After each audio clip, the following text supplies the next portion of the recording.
Hi everyone, here we've got LG K22 and let me share with you how to show battery percentage on this device.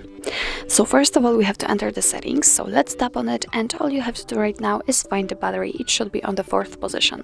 So let's tap on it and as you can see right here we've got the battery percentage option, which is right now turned off, and you can say it first of all because of this switcher, and secondly because you can only see the battery icon on the status bar. In order to change it, so in order to show battery percentage, just tap on the switcher right here, and as you can see it is immediately applied because right next to the battery icon we can see the exact percentage of the usage of the battery. Of course you can turn it off by tapping on the switcher again. This is how it works, but let me leave it like this because it's quite useful.